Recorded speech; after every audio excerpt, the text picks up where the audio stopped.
Climate officials on the planet is now admitting that there is no science behind the panic and that we are destined to take the world back into caves if we crush fossil fuels. The president of COP28, literally the leader of the conference that's being held right now, Sultan Al-Jaber, said there is no science saying we've got to get rid of all of this. It was captured on a Zoom call where everybody was all getting together to talk about how much they hate the climate, or hate humanity, I guess, and want to get rid of fossil fuels. And he said, well, wait a second. This is kind of a scam. Listen to this. I accepted to come to this meeting to have a sober and a mature conversation.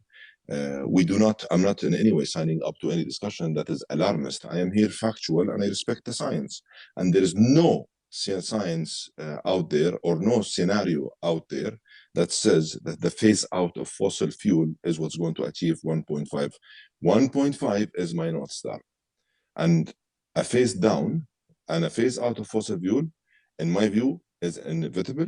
It is essential, but we need to be real, serious, and pragmatic about it. We need to be pragmatic. He goes on to say that we have to consider what happens to people. I'm sorry, I do not accept it. What I see. I am not accepting this. I'm sorry. I'm sorry. I respect you, and I do not accept any false accusations. I've been very clear about my position. This is wrong. And you're asking for a phase out of fossil fuel. Please help me, show me a roadmap for a phase out of fossil fuel that will allow for sustainable socio-economic development. Unless you want to take the world back into caves. No. Show me. Yeah.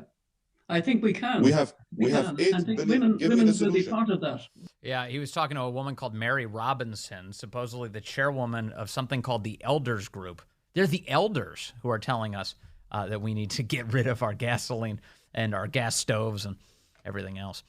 Let's bring in an expert on the subject. Steve Milloy joins us now. He's a senior energy fellow and a former Trump-Pence EPA transition team member, and he joins us on the phone. Hello, Steve. Hey, Vince. Thanks for having me.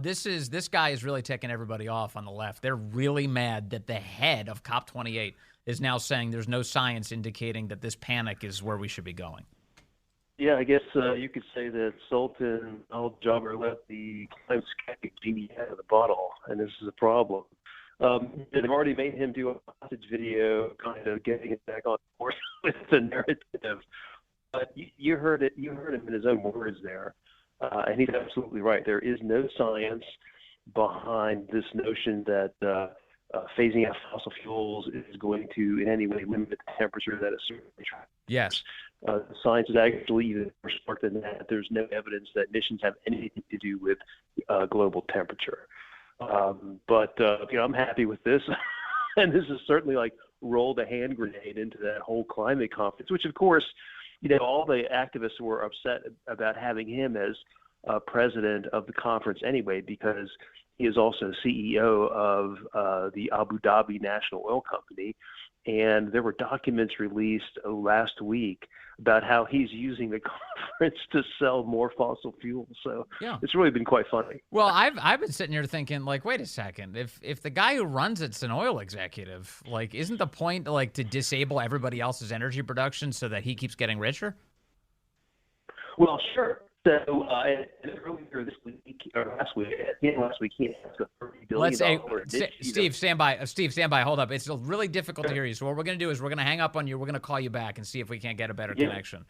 So let's try that. So, Corey, let's give Steve a call back. I want to make sure I can hear every word here. But while we wait for Steve, I just want to point out that that the left is, of course, in a panic over all of this, that Sultan Al-Jaber said there's no science saying that fossil fuels need to actually be phased out at all. And so John Fossil Face Kerry is trying to spin all of this away. He was asked to respond to this by reporters, and he talked about something. He just went off in a different direction. He said, that's not the argument.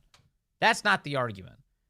He said the G7 countries voted that there should be a phasing out of unmitigated fossil fuel emissions. And what there is science for is keeping 1.5 degrees as your North Star. Every decision we make should be geared toward, does this advance the 1.5 degrees, or is it going to get going to be more destructive and take us in the wrong direction. Now, if that's the case, if John Kerry really believed that that was the math and that fossil fuels were contributing to the problem, then why did he fly on a private jet to this conference? If every decision you make has to be done through that lens. What a scam, as always. Steve Milloy joins us again. Steve, can you hear me now? Yes, I can, Vince. Okay, and you sound great. All right, so we were talking about kind of the role that the UAE plays here, and how you've got this oil executive running COP28, and I was laughing thinking about this. Like, all he's doing is asking everybody else to stop their oil production so that he becomes the place that you have to go. Yeah, of course. Last week, he announced a $30 billion climate initiative that's going to be managed by BlackRock. And what it really is an initiative to replace, coal burning in poor countries like Africa and India with natural gas and oil. So it's really just, a money-making plan for Abu Dhabi. It's not really going to do anything for emissions. I mean, the whole thing is just ridiculous. I heard you talking about the, John Kerry and the 1.5 degree goal. Of course, that itself is a hoax. ClimateGate, the emails from 14 years ago, whatever it was, right. They revealed that all these numbers are just plucked out of thin air. They're not based in science. This is just, the whole thing is just a freak show. It's been 35 years since Climate ADC was launched, and this is the 28th annual UN climate conference. And guess what? Emissions have gone up 50%, and the world is still here. Right. Yeah. And there's there's quite a bit here. Like, so for instance, going into this conference, I've seen a couple of headlines, and I wanted to pull them all together for our conversation. One of them is that the Associated Press reported that the global warming isn't actually all that bad. Experts are now admitting. They say the world is heading for considerably less warming than projected a decade ago. But then they go on to say that good news is overwhelmed by much more pain from current climate change than scientists anticipated. Wait, what are you talking about? So there's not that much warming, yet it's terrible? What's the deal here? Well, their problem is that their climate models run way too hot. They've predicted much more warming than has occurred or is occurring. And so they've got to have an excuse for this. So in that article, you're talking about the excuses that, plants are unexpectedly absorbing more carbon dioxide. Yes. I mean, they just make this stuff up as they go along. Their models don't work. There is no scientific evidence showing that emissions have changed any temperature anywhere.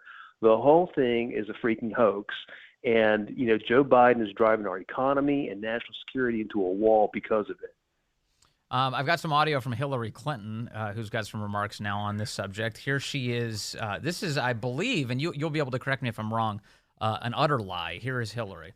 We're seeing and beginning to pay attention and to count and record the deaths that are related to climate, and by far the biggest killer is extreme heat. I mean, even in Europe last summer, which has the ability to count and figure out what happened, they recorded 61,000 deaths because of the heat in Europe. Now, the reason I say this is a lie is because my understanding is the biggest exposure risk is not heat, it's cold. No question about that. More people die from cold than heat. Europe has not recorded 61,000 deaths. These are just deaths, are statistical deaths just made up. Emissions have nothing to do with heat waves. Heat waves are, just weather. In the United States, where we have the best data, we can see that heat waves are not in any way correlated with emissions or warming. So she has no idea what she's talking about. She's just lying as usual. Yeah. Here's Karine Jean-Pierre, Coringe today, on all the ways Biden is saving the planet here. Under the president's leadership, the U.S. is turbocharging the speed and scale of climate action, both at home and abroad, including our collective efforts to tackle super pollutants like methane. Sharp cuts in methane emissions are among the most critical actions the United States can take in the short term to slow the rate of climate change.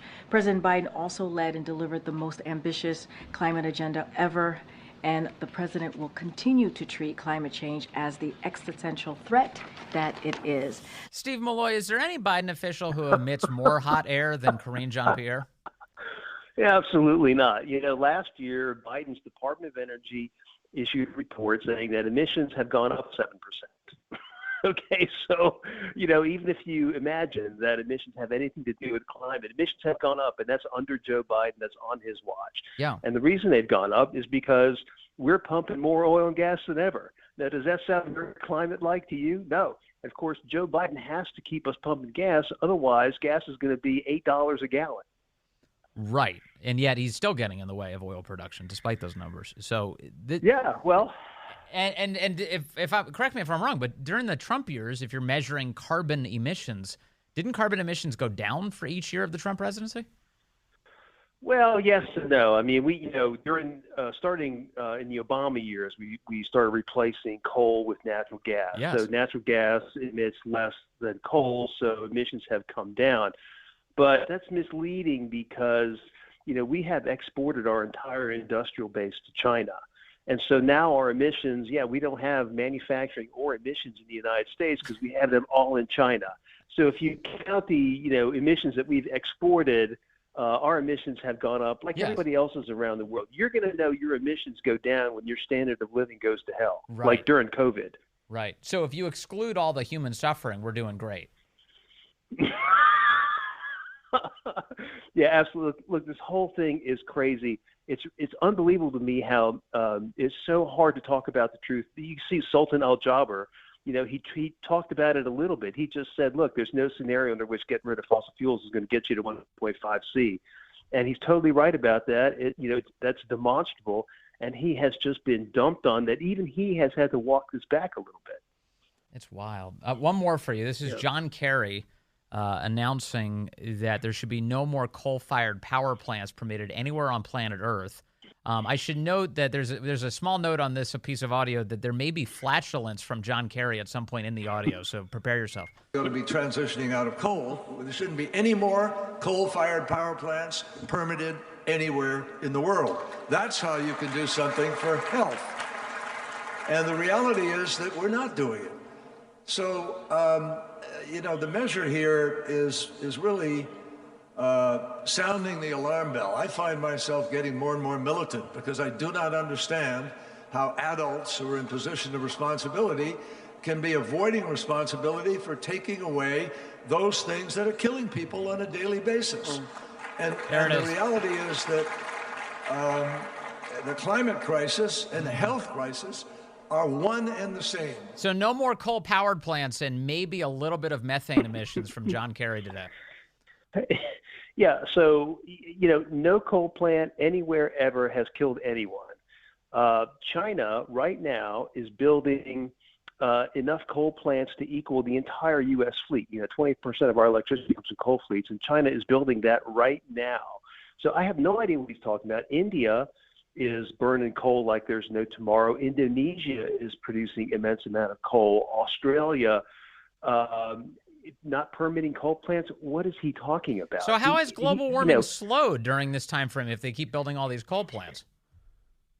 Because carbon dioxide emissions have nothing to do with global warming. First off, there's not much global warming. Got it. And what we think there has happened has probably been caused by El Niños, not CO2 emissions. Kerry. John Fossil Face Kerry. Hey, Steve Milloy, thank you very much. Really appreciate your time. All right, Vince, thank you. Yeah, sure.